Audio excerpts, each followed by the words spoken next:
Rated M for mature.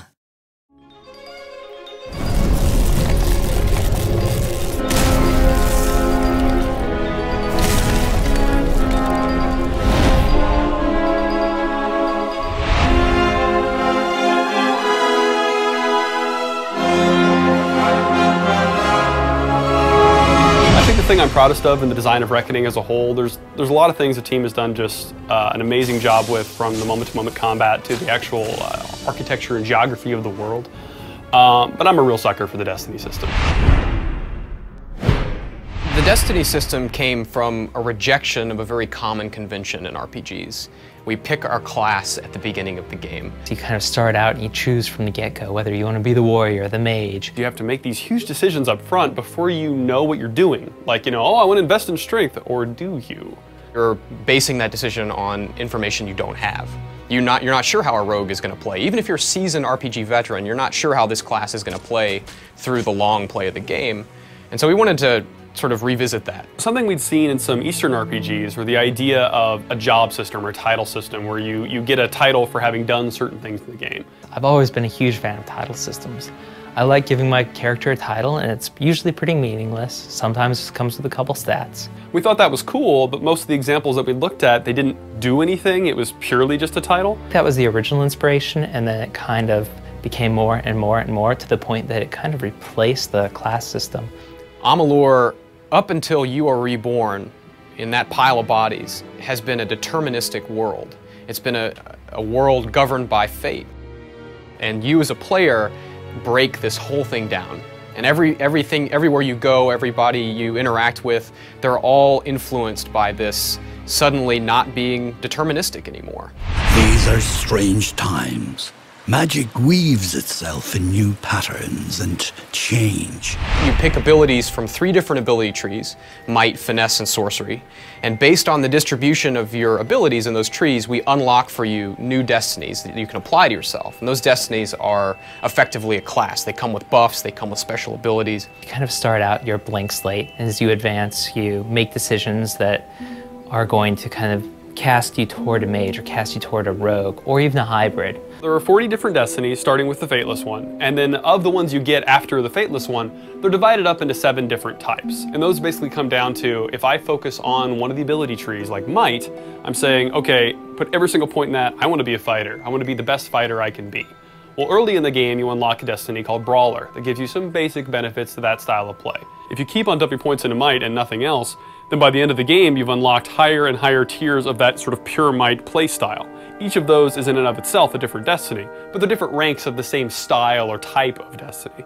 However, if I start throwing points at other trees, like if I mix Might and Sorcery, I'm going to unlock hybrid destiny. So I'll get like a Might Sorcery Battle Mage, for instance. And those have different ranks. And different ranks sometimes just increase statistically, but every couple of ranks, generally speaking, they do something new. I think one of the best examples of that is Blink, right? If you mix any, if you have any destiny that has Mage in it, any sorcery destiny, you get Blink, which is a replacement for your standard roll.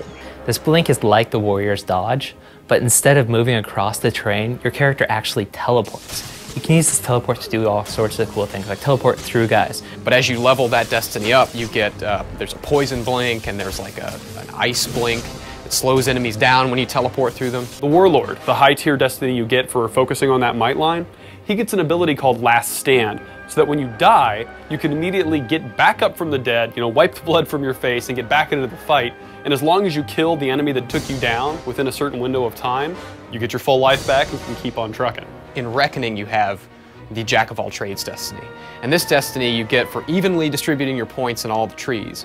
Now, you don't get the top tier abilities in those trees, but you unlock all of the weapon masteries. And so if you're the player that really likes to play with all of the different weapons and switch them out all the time, this is the destiny for you. It also dramatically reduces your equip requirements. So if you're the guy that likes to run to the very end of the map as far as you can and get some loot, you can equip that, whereas if you didn't have that destiny, you couldn't. When it comes to favorite destiny, I'm torn. With the Might/Sorcery destinies, that entire type of destinies, as a whole, those are my favorites, but if I was going to pick just one destiny, it would actually be the top tier Sorcery Finesse hybrid called Shadowcaster.